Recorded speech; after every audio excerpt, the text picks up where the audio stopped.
देखो एक्सरसाइज 8.2 का question number 4 बता रहा हूँ नई एनसीईआरटी के हिसाब से। ए बी सी डी एक ट्रेपीजियम है। A B C D trapezium है। इसके अंदर ए बी जो है वो डी सी के पैरेलल है, ठीक, क्योंकि ट्रेपीजियम में एक साइड पैरेलल होती है तो वो ए बी जो है वो डी सी के पैरेलल है।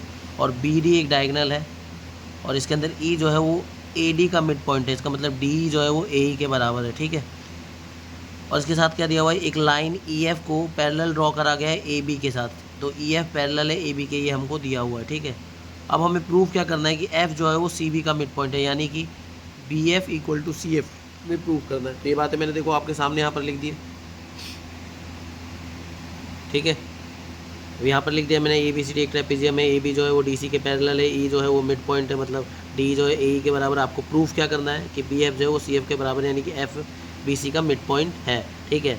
अब चलो स्टार्ट करते हैं कैसे करना है। देखो सबसे पहले देखो, आपको पता है कि ए बी जो है वो पैरेलल है डी सी के, ठीक है, ठीक है।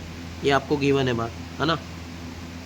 इसको फर्स्ट इक्वेशन मानना, अभी सामने काम आएगी। इसके बाद ई एफ जो है वो पैरेलल ड्रॉ करा गया है ए बी के। ये भी बात आपको दी हुई थी क्वेश्चन में ही, ठीक है। अच्छा एक बात देखो, ए बी डी सी के पैरेलल है और जो डी सी है वो ई एफ के पैरेलल है, ठीक है। ए बी डी सी के पैरेलल है और ई एफ जो है वो ए बी के पैरेलल है। तो कहीं ना कहीं ए बी के पैरेलल डी सी और ए बी के पैरेलल ही ई एफ है। तो lines parallel to same line are parallel to one another, यानी कि ई एफ और डी सी भी आपस में क्या हो जाएंगे, पैरेलल हो जाएंगे। रीजन क्या होगा, lines parallel to same line are parallel to one another, ठीक है, क्लियर।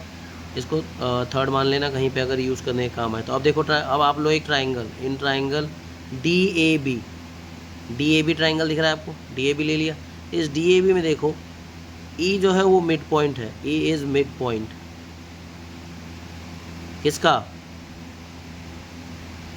डी ए बी का,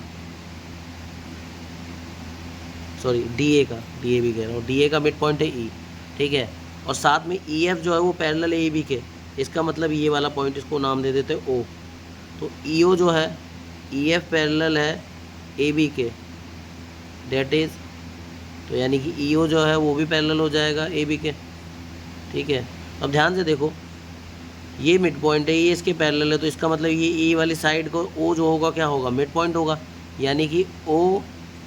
तो इनकी मदद से देखो, ये इसका मिड पॉइंट है, ये इसका पैरेलल है, तो इन दोनों की मदद से मैं कह सकता हूँ O is mid point of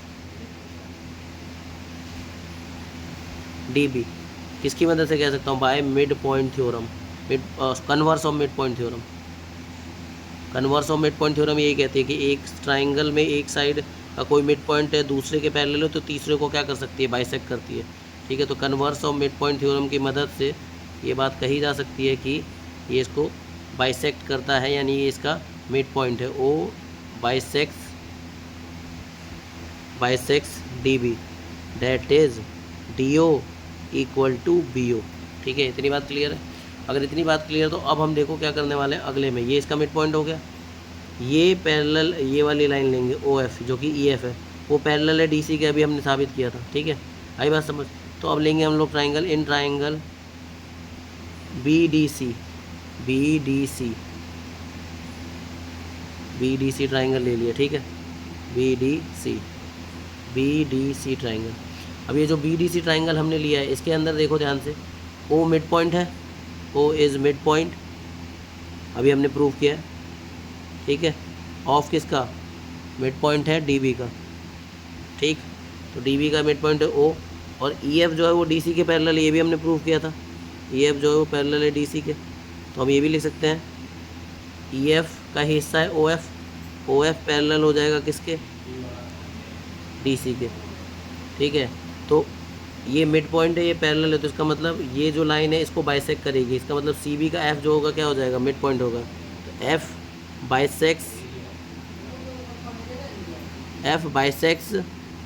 B C, that is F is mid point of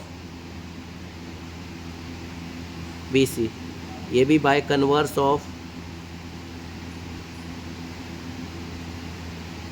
M P T, mid point theorem. समझ आ रही बात। देख लो, ये इसका मिड पॉइंट साबित हो गया था, ये इसके पैरेलल हो गया, तो मिड पॉइंट है, पैरेलल है दूसरी साइड को, तो तीसरे को बाइसेक्ट करता है। तो हमने ये बात साबित कर ली जो हमें करनी थी। मैं आपको पूरी इमेज दिखा देता हूँ एक बार। ठीक है, क्लियर।